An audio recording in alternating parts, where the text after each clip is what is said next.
Hey everyone, I'm Dr. Jonathan Go. I am a board-certified ophthalmologist here in Los Angeles, and I'm making this video so that you, the patient, can advocate for yourself and give yourself the best shot of an optimal cataract surgery outcome and minimize the risk of complications during your cataract surgery.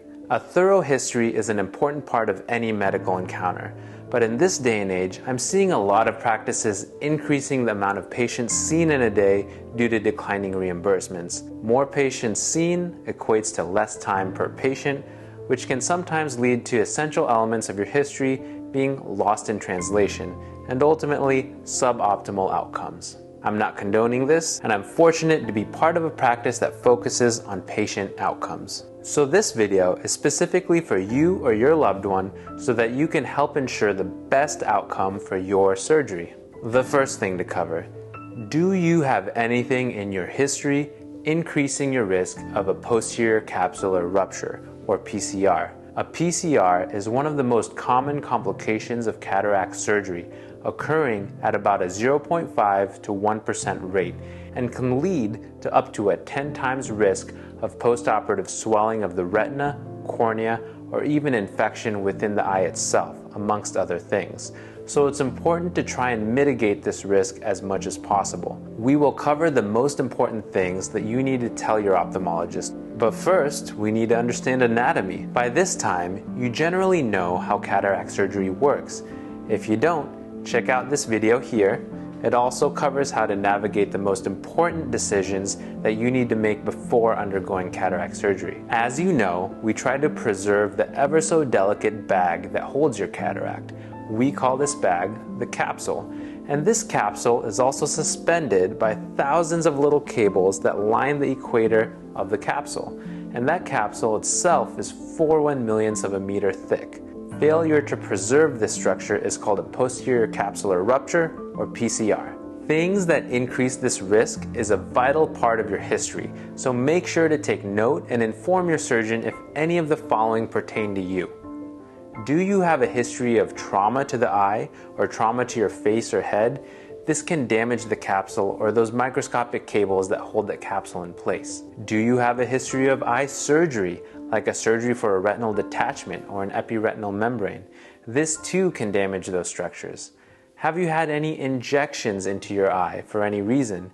Some reasons include wet macular degeneration or proliferative diabetic retinopathy. Injections or surgery can increase the risk of damage to these structures. Do you have a family history of any connective tissue diseases, like Marfan syndrome or Ehlers-Danlos syndrome? This can compromise those microscopic cables that hold the capsule in place. Another important surgical consideration is how well do the pupils of your eyes dilate. To gain access to your cataract, we have to dilate or open up your pupil. If you don't dilate well, or if your iris, the colored part of your eye, doesn't stay dilated in surgery, it makes the surgery harder for us, thereby increasing the risk of complications. The main culprit of a poorly dilating pupil or a floppy iris that doesn't stay dilated are medications that are used for the prostate, like Flomax, tamsulosin, alphazocin, doxazocin, or terazosin. These medications, even if you've only taken them once in your life 2 decades ago, can still make surgery more complicated for us. So tell your surgeon if you've ever taken these medications. We can use special surgical devices to mitigate this risk, so it's important to plan ahead. Do you have a history of amblyopia? Amblyopia, in a nutshell, is where the brain never developed the ability to interpret 20/20 vision out of an eye because for one reason or the other, that eye wasn't able to see 20/20 during the developmental stages of your brain. You should know that your visual potential in this case is guarded, which means that doing cataract surgery, although is likely to help some, is also highly unlikely to get you to a perfect 20/20. Also, do you have a history of any significant macular degeneration, bad diabetic retinopathy, keratoconus, corneal scars, or really any significant eye disease that isn't 100% resolved? If so, you may not benefit from advanced technology lenses, so it might not be worth the money to you. Next topic, lens calculations. The power of the lens implant we place in your eye is largely calculated by the shape of your cornea and the length of your eye. We obtain these measurements prior to surgery to calculate your implant. To be able to obtain good measurements, you have to have a healthy ocular surface. Essentially, if you have any significant dry eye or blepharitis, that is inflammation of the eyelid, you should really work on optimizing those things prior to your measurements being taken. I'll have a separate video covering these topics coming out soon. I'll link them above and below when they do so. Be sure to subscribe and turn on notifications so you know when they come out. Moving along. Do you have a history of LASIK or laser refractive surgery? If so, it makes it harder for us to nail your lens calculations. And most of us will go online and punch in your measurements into special calculators specifically formulated for these cases. Make sure to tell your surgeon if you have a history of laser corrective surgery and whether it was for myopia or hyperopia, that is nearsightedness or farsightedness. This will allow us to make the necessary modifications to our calculations to try and account for this. Do you have glaucoma? If so, speak with your cataract surgeon about minimally invasive glaucoma surgery.